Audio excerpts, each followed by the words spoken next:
Hello, everyone. You're all Catholics, are you, sitting up the back? If you want to come forward, do, but if you're shy, don't worry. I'm going to talk a bit about what biochar is, how you make it, and how you use it, what can you use it for. But before I kind of crack into that, I'd be interested to know from you guys, just by a show of hands, who already uses or has a bit of a sense of they're a bit familiar with biochar and kind of have a handle on it already. A few of you, great. And who's at the other end of the spectrum who's kind of pretty much never heard of it or just doesn't know anything about it at all? A few. And then there might be some of you somewhere in between, you know, a bit of an idea but not have some questions, great. Does anyone who's here already make their own biochar? Okay, great. Oh yes, some of you made it yesterday with me, so we'll just hand the mic over.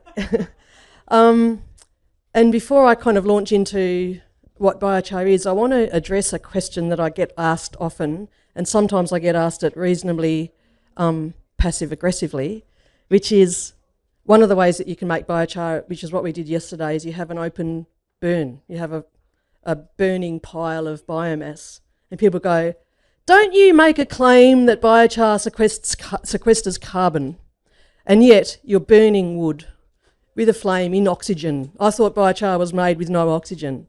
So, in order to answer this question, I'd invite you to settle back. You might have had a beer at lunchtime. It's been a long, hot day, so settle back, get comfortable. If you wish, you can close your eyes, and if you wish, this can be a good chance to have a sneaky snooze, and I won't judge.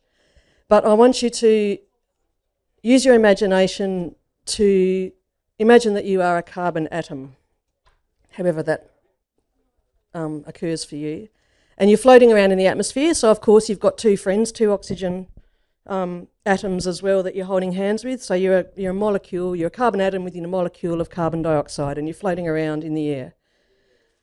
And you're near this forest out here, and suddenly you're sucked into a leaf through the stomata of the tree. The tree's got leaves, and you get sucked in, and through this magical process of photosynthesis using energy from the sun and mixed with a bit of water from the roots, suddenly there's an amazing thing happens, and you become a molecule of glucose, and you've joined up with actually 6 other CO2s, so there's probably enough of us here to make one molecule of glucose. And then more things happen, and you become transformed, and you get mixed with minerals, and there's more and more magic, and you become a longer chain sugar, and then you become cellulose, and then some of you end up going off into interesting plant hormones, and some of you become lignin in the body of the tree.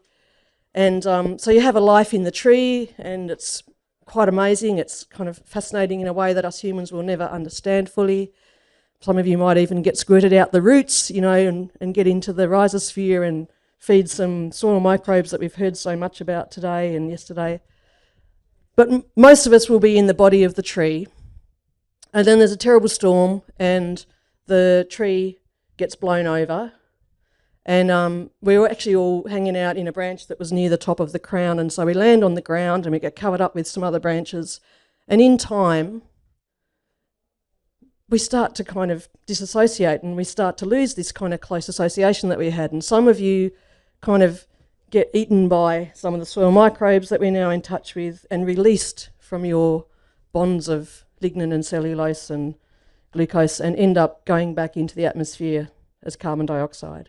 And over time, in fact, that's the fate of all of us from this tree. We all end up floating around again. And if this cycle happened a really long time ago in the Carboniferous era, then some of us may have actually got covered up with mud and ended up as coal. But eventually we all end up back in the atmosphere. That's why it's called the carbon cycle. So this is where biochar comes in, because biochar is made, it's pyrogenic carbon, pyro meaning fire, genic meaning to make, and biochar is made from fire. So we've gone back into a tree, we've had a few cycles, in fact, we've gone around the roundabout of getting into a tree and decomposing and puffing back into the atmosphere. But this time, it's a land care group, and they've collected up the branches from the storm fallen trees, and they've put us in a pit in the ground, and they've had one of these fires, you know, those flames leaping out the top. So some of us have gotten pretty excited by this, and we're very quickly going back into carbon dioxide because there's heat there and it's releasing all those bonds. But some of us are in a layer underneath the flames, and the oxygen can't get to us because the flame combustion zone is consuming all the oxygen.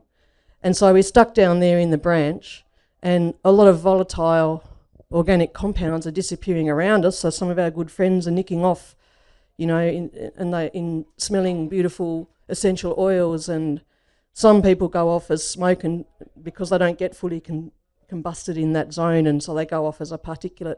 But some of us are still down in the branch and become part of the charcoal that's left behind. And now when we get tossed out into that windbreak and covered with soil and leaves and mulch, we can't get broken down anymore because we're no longer susceptible to decay by fungi. There's been a chemical transformation in our structure, and we are now stuck in that form for hundreds, if not thousands of years. That is how biochar can sequester carbon. If you make biochar from materials which would otherwise decompose and return to CO2, you are stabilising some of the carbon, not all of it, into a form that will not decay through fungal attack. And fungi are about the only things that can digest wood, but they can do it given time and the right conditions.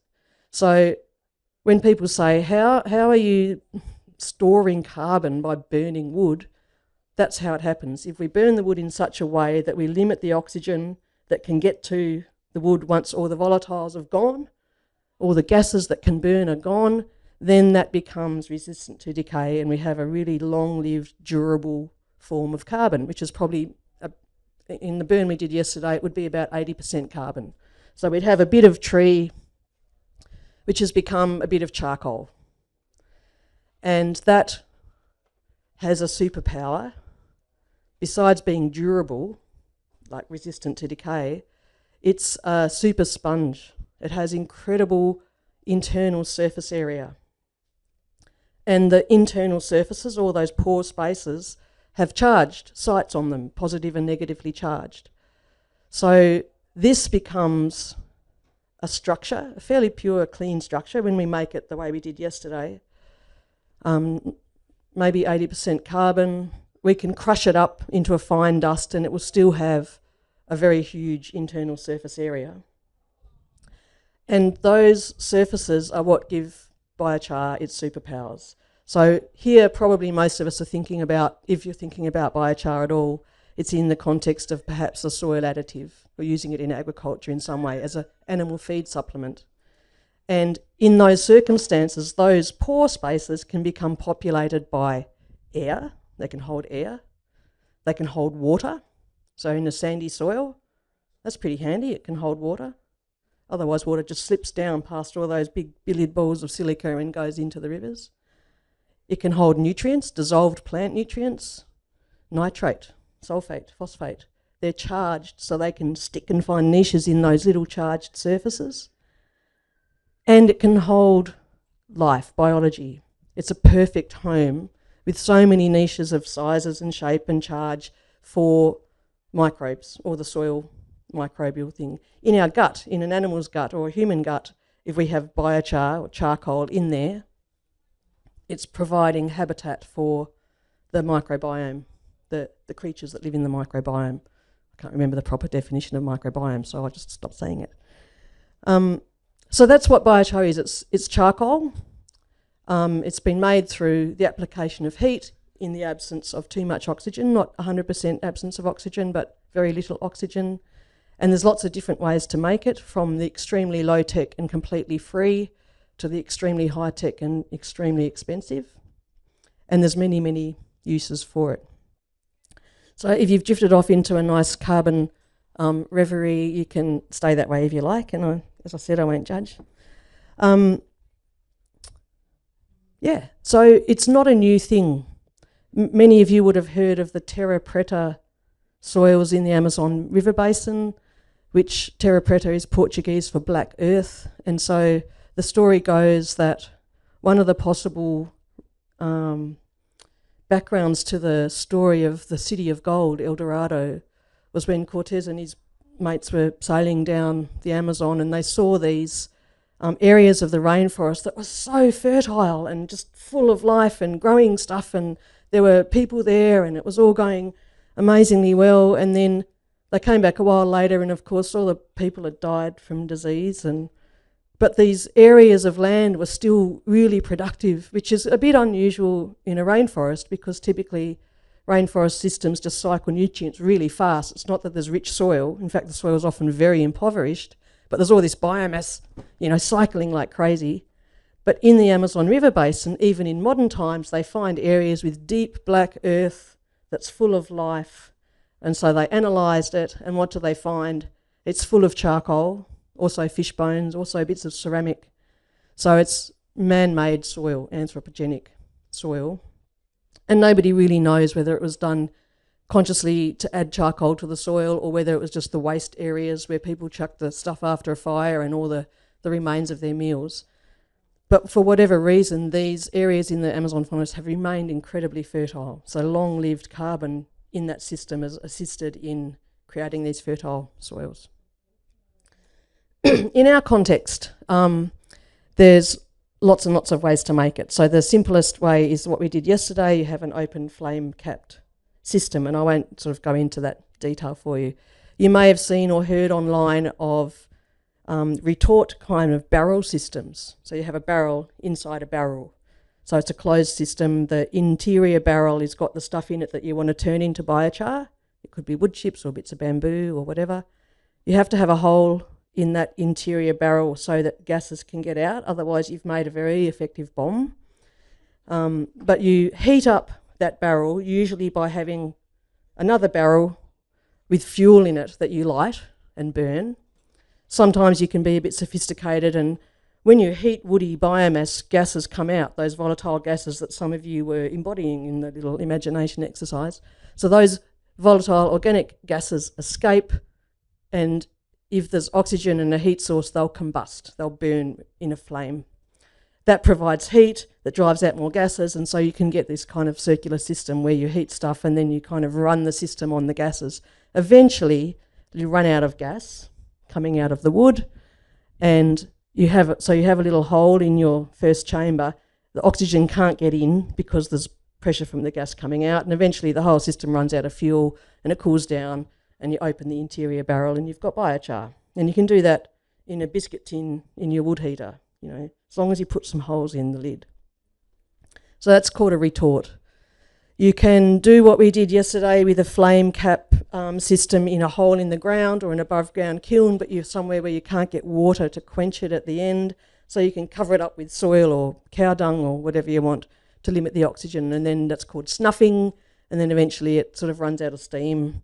When you do that, you get a different quality of biochar because some of the gases that are trying to get out can't get out anymore, and they'll recondense onto the structure of the existing biochar, and so you get tars and resins there. And so there's all sorts of horses for courses, and that's neither good nor bad, but it's good to know what you're dealing with. There's top-lit updraft systems. There's all sorts of ways to make it. And in the industrial sphere, there are big, expensive systems that can be used to make it. For the farm scale or a kind of small regional scale, the things that help you work out what the best way is what do you want to char? What kind of feedstock do you have? Is it prunings from a grapevine orchard? What's that called? A vineyard? Is it olive pips? Or is it bamboo? Or is it really fine materials? Is it rice husk? So knowing what your feedstock is, knowing what your budget is, knowing what your labour resources are will help you decide how to make it. But I'm guessing that none of you are kind of particularly anxious to figure that out right now. You're just here to find out a little bit more about it. So Matthew Evans came up with the title Myth or Magic Maker. I don't quite know what he was getting at, but I think he was happy to put that title there because he's seen me talk before about biochar with a healthy dose of scepticism. And a lot of people, when they discover biochar, get pretty excited and feel like it can be the answer to every single problem out there. And I have been accused of being in that camp. because it really does feel, the more I learn about it, the more applications it can have. But of course, it's very much context driven. So when people maybe 30 years or so ago in Australia and a little bit earlier in Europe and America started to get into biochar, people were using it as a soil amendment in very, very heavy doses. And in tropical systems where there were leached, acid, sandy old soils, and they're putting shit tons of biochar on in an agriculture context, and very often getting very, very good yield results in the vegetables or whatever they were growing, the crops. But no one would ever do that because A, if you made it yourself, you'd do nothing but make biochar, or B, if you were going to buy it, you'd go broke because it's an expensive product. So not very relevant, but there was a lot of research about that that was published.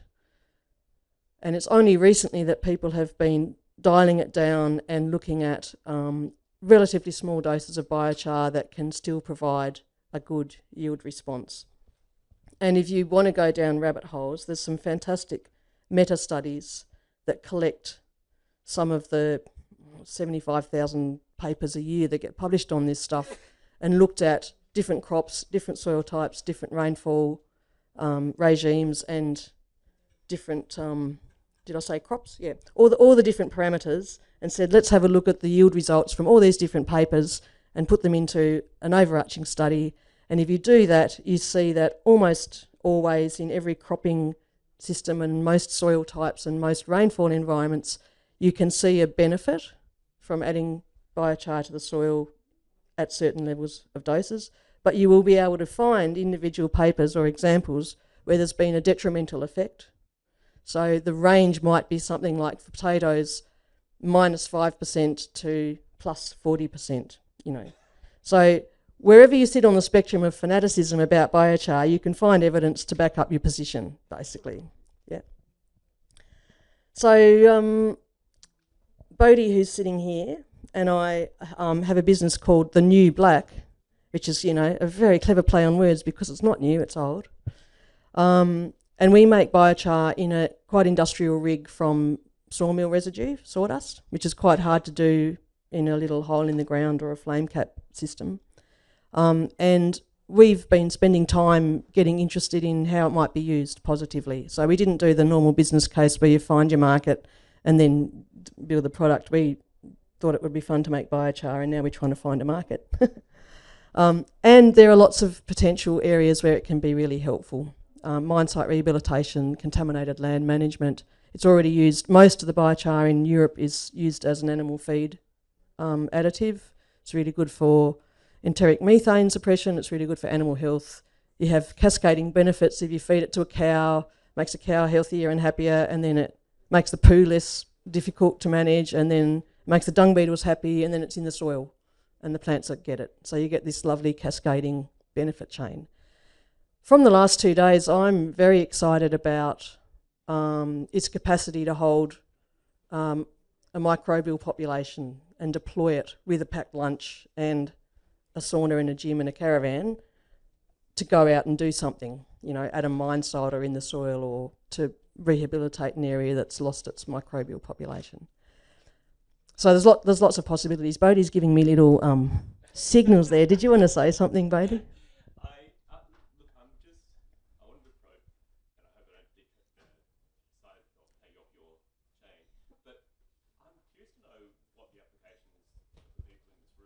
Yeah.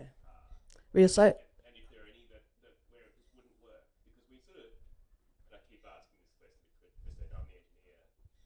Are there any applications where it's a clear cut? No, don't use it. Yeah.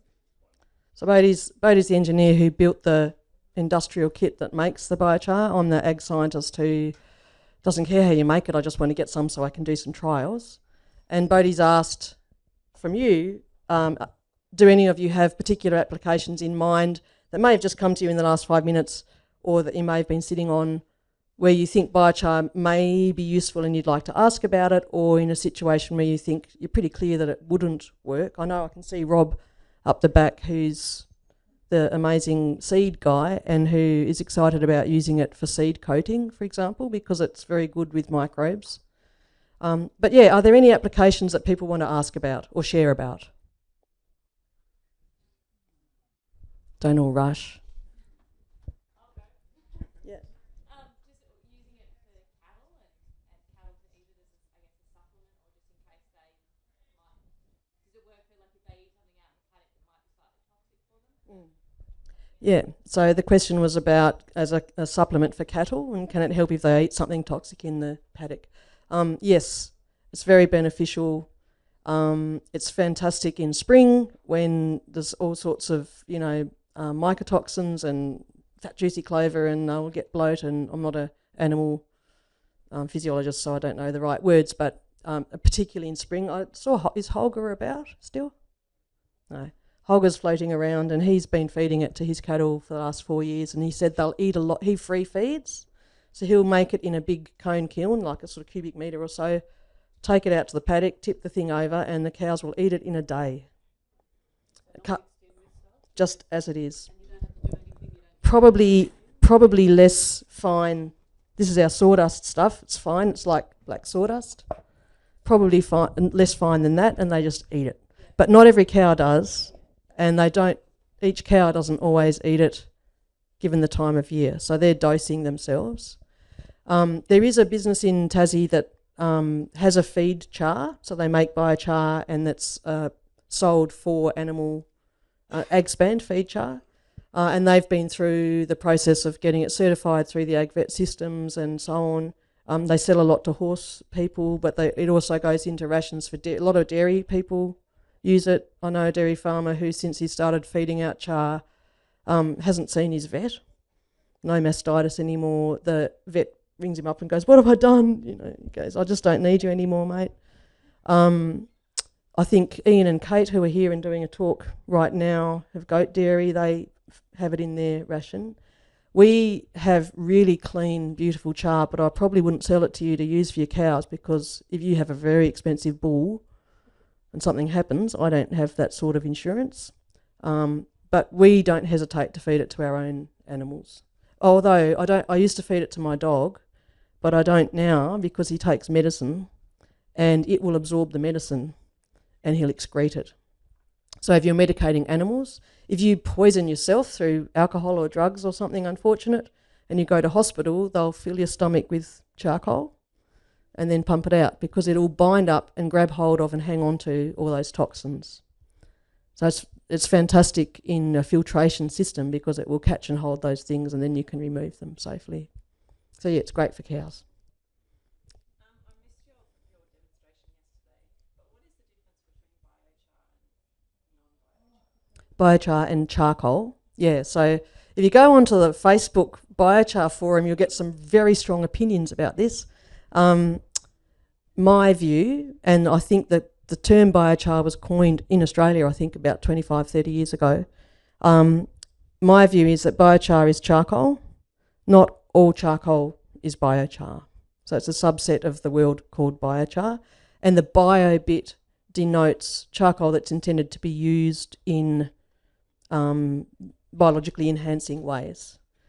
But that definition, which I've always kind of thought was what I had landed on, has been challenged recently, because there's an Australian New Zealand biochar industry group which is working on standards and doing things to try to further the industry, and they're developing a standard for grades of biochar. The highest grade is feed chars that are suitable for feeding to animals. The sort of next level down is agricultural grade char, which is suitable for putting into soil or potting mixes or whatever, using infiltration and so on. And then the third grade is what they're calling, I think, industrial grade. So it may have contaminants in it, and you might not want to use it to try to enhance life, but you might use it in building materials or road pavement or whatever. So the fact that they're calling a dirty, shitty thing biochar is kind of challenging my perception of it. But to simply answer your question, it's a form of charcoal. So what, like in a combustion stove, for example? Yes. What's left in there after a fire, would that be biochar? Yes, so she's asked if in the combustion stove, what's left after it's burnt out, if you get black lumps of stuff, that's charcoal, you can call that biochar. You can crush it up, add it to your worm farm or your compost, or feed it to your chooks, or use it as you would biochar. The only thing is that there will be ash in with it, and so if you're going to use it as charcoal, you'd sift out the ash and deal with the ash differently to the charcoal. The ash will be really alkaline. The charcoal probably won't be, although most charcoal that we make in demos like yesterday in a simple flame cap system, are alkaline. So that probably means there's some ash during its formation that is kind of in there. Yeah. Yes.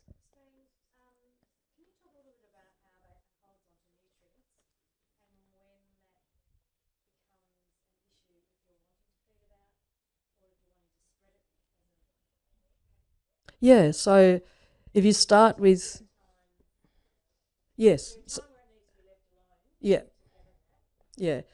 So we talk about charging biochar with nutrients and inoculating biochar with biology, two slightly different things. And people get really caught up in activated. People will say biochar is just activated charcoal. You activate it by mixing it with your. I don't agree. I think it's much more accurate to say you have biochar and you can charge it with nutrients and you can inoculate it with biology. Activation, to me, is a very technical thing that happens if you inject steam at 800 degrees Celsius during biochar formation and you get surface activation at a molecular level. So it's a technical process that can happen at the molecular structural level of biochar. So I never talk about activation unless that's what I mean. But in general use, all those terms get mixed up. But that aside, if you start with clean biochar and you want to use it in your soil, on your pasture, you want to charge it up with all the goodies that you can before you deploy it, because as I said, its superpower is absorption. So if you put it in clean, it's this beautiful, it might have 400 square metres per gram surface area. So it's not as much as activated charcoal that you buy for filtration, but it's getting up there. It's a lot of surface area. Put that into your system, it's going to go, hey, and all the charged things and all the microbes are going to come pouring in. And over time, it will get filled up with all these things, and then it will equilibrate, and there'll be a nice possibility of exchange with the plant roots and the microbes. But at first, it's going to be a bit better at grabbing and holding those things than some of the other things around it. So if you charge it up with all the goodies first, put it in the soil, it's open for business immediately. And you can also use it to tilt the balance of things by charging it very consciously with what you want. Or you can put in particular biology. So I have a regenerative farming friend who uses it to try to tilt the microbial balance in favour of fungi. I think by inoculating, but I don't know enough about the microbiology of how successful that is. Does that answer your question? To charge it up with the nutrients and biology, usually we would say at a home gardening level, mix it in with whatever it is that you're using for a couple of weeks, something like that. Yeah, I think that's really great to explain to us how to use it practically on our own farms or buy it from you, as the case may be. Question up the back, Craig? I'm a total non-expert in this field, but I've sort of chatted to someone in Biochar in South Australia, and they sort of mentioned they were feeding it through livestock for the purpose of preloading it, sort of charges. Yes. And I sort of found that, that was kind of their sort of main point they were trying to tell me about. Yeah. And interesting that it's got health benefits as well, so that's cool. And maybe another question or subject that they were talking about is potential bushfires. Bushfires are going to happen. They're going to be potential opportunities where there's a bunch of half-burnt trees. Is your rig transportable, to go to places and turn that into a resource rather than, it's perhaps still a resource for nature, but appropriate sort of harvesting of some of that, unfortunate burn stuff to create a resource for farmers. Is that a thing? So a couple of questions there, because I haven't heard of that before, that it goes through the livestock and then. Well, because you mentioned feeding. Oh, okay. Through livestock, but they were using that to charge, I guess. Yeah, brilliant. Thank you. And then the other part of the question was, if something has been burnt, say in a bushfire, does that then become a resource that you can use? And then is that just biochar because of what the process it went through? Or it might be something that could be further put through a rig like yours to make it a better product. Or could you then further do something with it to use it as a biochar product. Yeah, is that right? Yeah. So the first comment was, yeah, if you feed it to cattle, goes through their rumen, makes the rumen flora extremely happy, makes the cow happier, reduces methane. Then they poop it out and it's loaded with nutrients and biology. And then if it gets through dung beetles or other organisms into the soil profile, where it will be durably stored forever, or essentially ever, unless you have an erosion event. The people that Craig was talking to, their primary purpose in feeding it was to do all that charging and inoculation, even though you have the other benefits of health for the cow and better feed conversion and so on. So yes, that's a great example. It can go into poultry, goats, fish in aquaculture, sheep, any livestock really, and it's great in bedding systems because it absorbs ammonia, so it makes a healthier environment. And then if you do compost your bedding system, it's already there. I feed it to my worms and my compost army of microbes. They all love it, and that's how primarily I get it into my system. So yeah, that's a great example. And then the second question was burnt or failed plantation or natural forest. And it's one we get asked about a lot. We'll be at a market or something and somebody will say, oh yeah, I've got some of the Guns plantation that failed in Tassie. Or we've had a terrible fire. Robin, who's associated with Yambala, or yeah, you guys have got burnt trees, what to do with it? And this is where Bodhi might have a bright future because it's actually a materials handling question. The logistics of getting that material, dealing with it in some way, getting it to either a centralised point or a mobile facility, chipping it, putting it through a rig or whatever. The back of the envelope calculations we've done is it's very hard to come out ahead in a carbon sense if you have to spend diesel to get it. It can be done, and Bodhi's figured it out. He just needs $5 million. So anyone who wants to be part of a bright future of black stuff, it can be done. It would utilise the principles of the rig that Bodhi's designed and built, but it's not as easy as sending an excavator out there, picking the things up, putting them on a truck, driving them down to Huonville and roasting them, because then when you do the life cycle analysis, you've gone backwards. Yeah. If it's your property and you can do it tree by tree with a workforce and it's part of training and development and capacity building or community activity, it can have all those co-benefits and be very worthwhile. So it depends what your objectives are.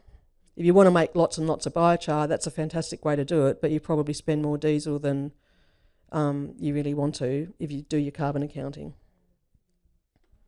We'll go here and then up the back.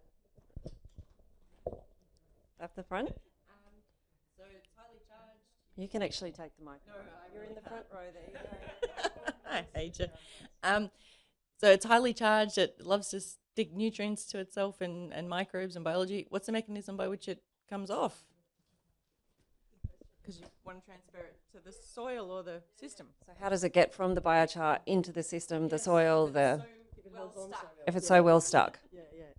Great question. So how does it's very good at holding stuff. How does it give it up? So the biology will just come and go as it likes, come in and out of its house, fight for position like a hermit crab. The nutrients are part of that seething bazaar of exchange. So we know in soils, particularly at the rhizosphere, there's just like shit tons of stuff going on, and it's a big exchange economy. So a plant root is going to... Yeah, I've got a calcium. Can I have your magnesium, please? But that will be mediated by particular organisms, and the plant will... pH and soil characteristics and oxygen gradient and oxygen concentration, which will foster the populations that make the things more or less available. So I don't have a deep understanding of the soil chemistry and biology interaction, but I'm pretty confident that whoever has the deepest understanding only knows that much anyway. How can you control the release? I don't think you can, unless you alter the pH.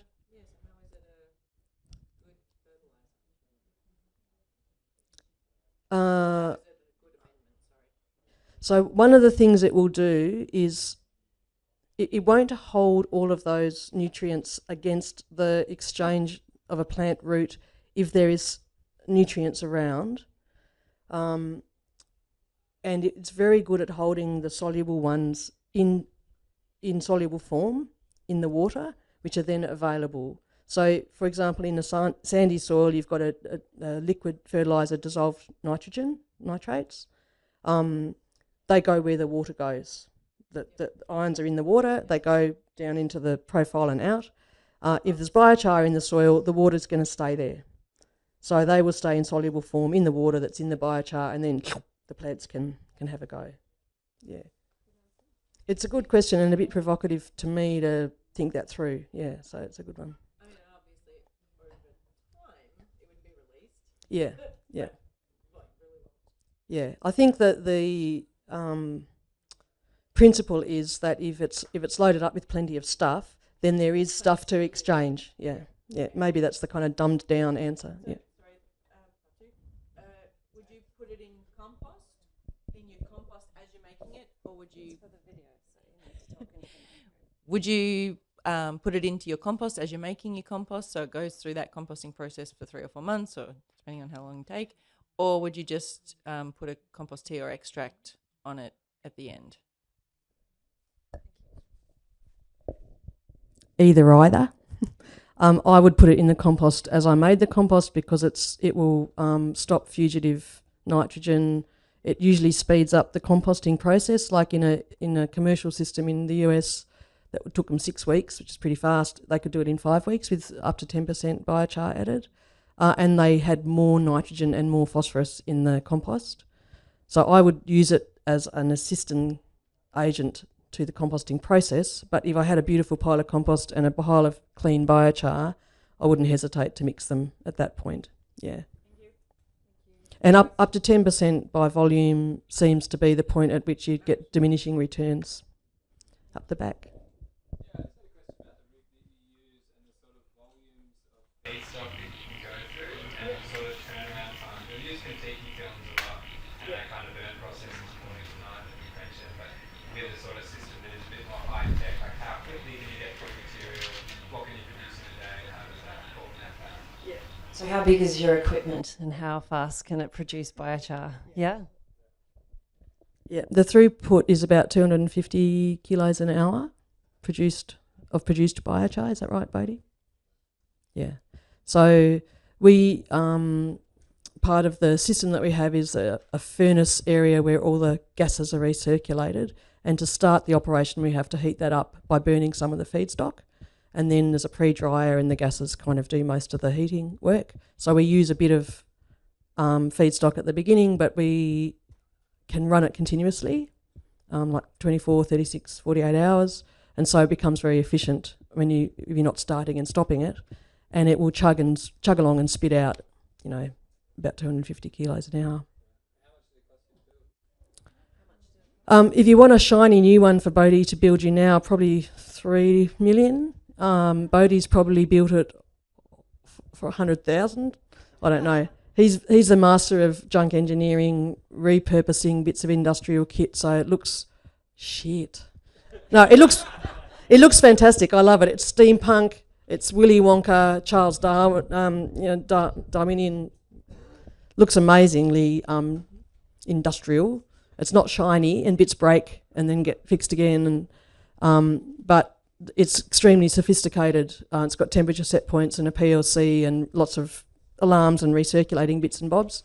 And so it's the IP, like there's a lot of different reactors out there at that kind of industrial scale with a few different kind of basic models, but there's nothing incredibly novel in what Bodie's done. I don't mean to undersell you there, but what Bodie has done has bridged the gap between like us needing to go to an investor with no market and ask for $5 million to import and then commission something from Germany, or a home-designed, home-manufactured piece of kit that works, and that's a great experimental rig to try all the interesting feedstocks that people keep sort of throwing our way, and that works, that's fixable, and that can be used to be a proof point of concept, so that when we nail the feedstock streams of waste which we can get paid for, when we can finish the certification process for carbon dioxide reduction certificates,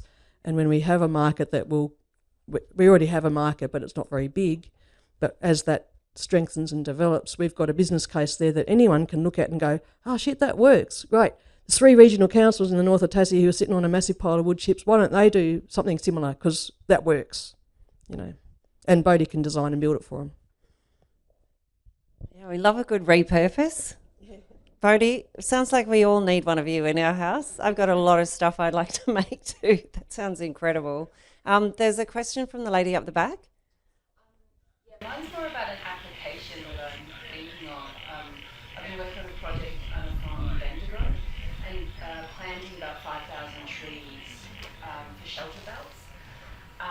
But in this farm particularly, there is a really short window for planting and establishing trees quickly because of really cold winters and frost, and then really hot summers and droughts. And I'm just wondering kind of the viability and the usage of biochar and trying to establish those trees as quick as possible in that very short window.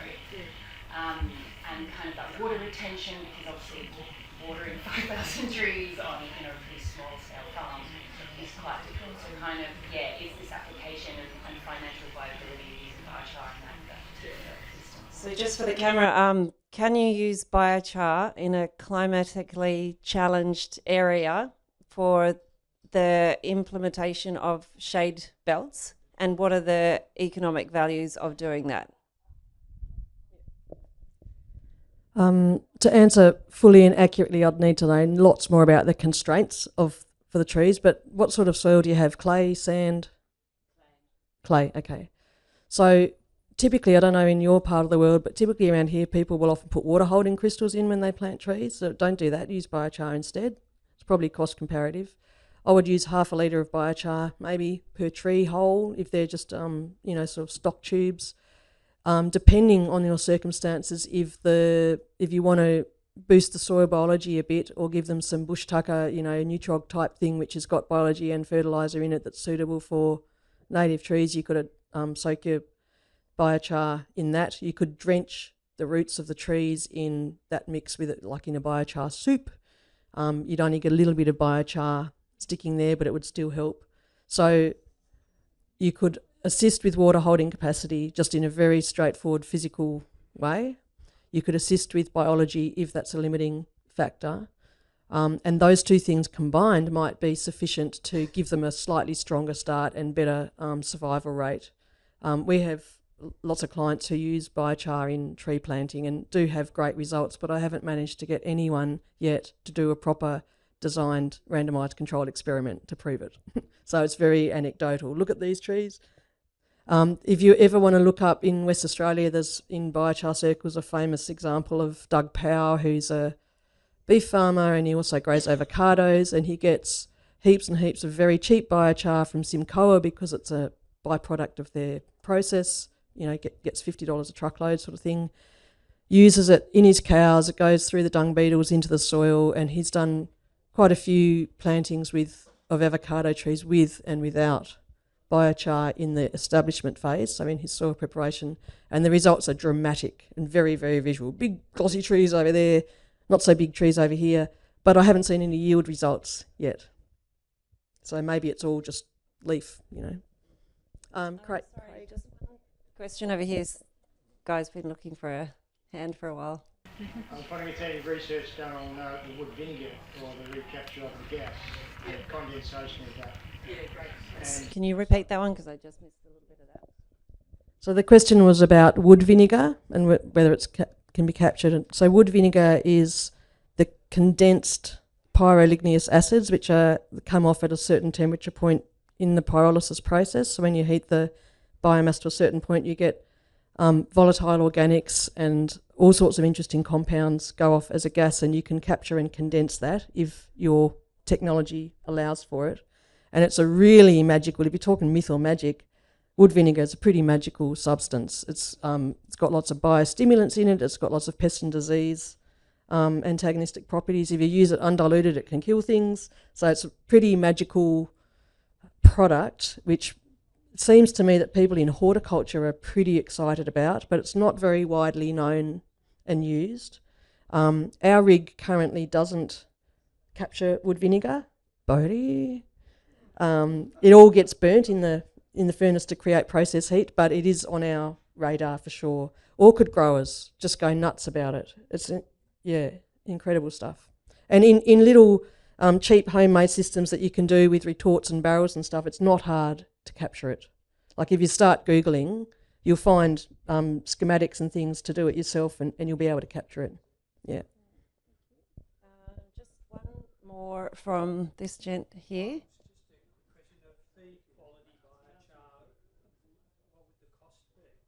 So for feed quality biochar, what is the cost? What would that be? Are you feeding what type? Cattle? For cattle. And this is probably our last question. Sorry, Christine.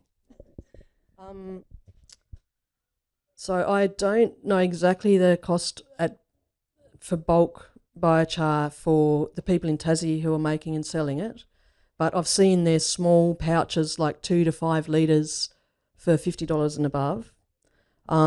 But I would suspect at bulk it would be a lot cheaper going into the people who do feed blends for them. We sell currently clean biochar, which is entirely suitable for feed, but we can't actually say that to you or sell it to you in that form, but it is completely fine. We can show you the lab analysis and everything, and you can decide for yourself.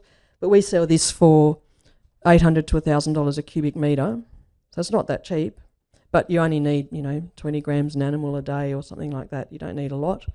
And if we sell it in small bags for home gardeners, it's relatively more expensive per litre. There are other people, there's lots of people in Tassie who make relatively small amounts of biochar in low-tech systems who sell it at markets and so on, and it seems to be the going rate for a bulk buy, like a bulker bag, is somewhere between $1,000 and $2,000 a cube, roughly. I don't actually have the figures for the feed char, I'm sorry. But We've got time for one more question. if you make it yourself, it's good value. On that, is there any limitation? You said before about the ash in there, but should testing with pH be done before feeding to animals or something like that, or is it? Yeah. Yeah, if you're going to just give a little bit of free feed to chickens and animals out in the field, it's pretty low risk. But if you were feeding, your precious breeding stock, you might want to do a bit of analysis. So we know the pH of ours, and we know there's no combustion toxins in there, and we know all the mineral content and so on. If you were going to feed lots and lots to your animals, you may choose to do that kind of analysis, yeah.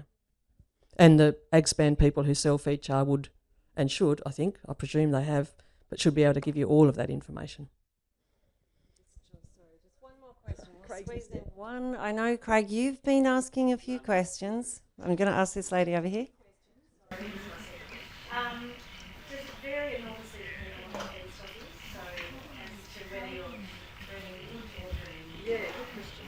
Does it depend a lot on what you put into the biochar? So the feedstock, which is what you use to cook or to make the biochar from, yes, there is a difference depending on the feedstock you use. And so they always say chars ain't chars, like bamboo char is different to rice husk char, is different to cedar char, is different to radiata pine char, is different to blackwood char. So there are some subtle and some not so subtle differences. I would say at the farm scale, anything woody, the difference between a softwood and a hardwood or this species or that species is going to be negligible in terms of the parameters that would make a difference to the sort of use that you might use out in the field. It might be the difference between 350 square metres per gram and 400 square metres per gram, and a very slight difference in the phosphorus content or whatever. I would say they're probably negligible and probably not even detectable in terms of how you use it. But if you look at the literature and you start burrowing into the effects of adding char at certain application rates to different crops and things, there can be quite big differences. But I would go by the old permaculture principle, which is use what you have, And on that note, I'm going to wrap up. Craig, okay. quickly. There's a question up the front about changes to soil properties, and from a soil sciencey point of view, a lot of people are stuck with really shitty soils, and so is it kind of analogous to an almost permanent change to soil type, if you like, sand to a sandy loam, or kind of because you're adding sponge. So is it a way to kind of change your soil type, if you like, on a semi-permanent basis? Can you change your soil type with biochar? Well, yeah, it's kind of adding sponge, isn't it? Which is like clay content, organic matter. Yes, so it's kind of in response to your question. And we often say to home gardeners, if you've got beautiful soil, beautiful red rich volcanic soil that's had 30 years of compost in it, you probably won't see any difference adding biochar. So don't spend your money. Make some for sure, but don't buy a lot. If you've got shitty sandy soil, for sure it'll be a game changer. But even in clay soils, particularly clay soils that are not very well behaved physically, so they're not very well structured, it can be very beneficial in soil structure because it assists aggregation and it also assists the soil biology, which will then have a cascading effect on soil structure. It will also have a cascading effect on soil carbon sequestration and also the nitrogen cycle in beneficial ways. So yes, it's a permanent addition. So that's the other thing. It's not, if you put lots of compost in and it's well-made compost and you're lucky you'll get some humic acid, some humics, what do you call that? Humus. Long-chain organic molecules that have got niches and hold water and nutrients and life, which might last for 30 years. So that's good. But if you put biochar in there and you don't actually lose your soil, it's there for good. So you can get to a point where you've put enough in and then you don't need to put in any more. Amazing. Thank you so much, Christine. I think I'd like to ask you all to join in and thank Christine so much for your brilliant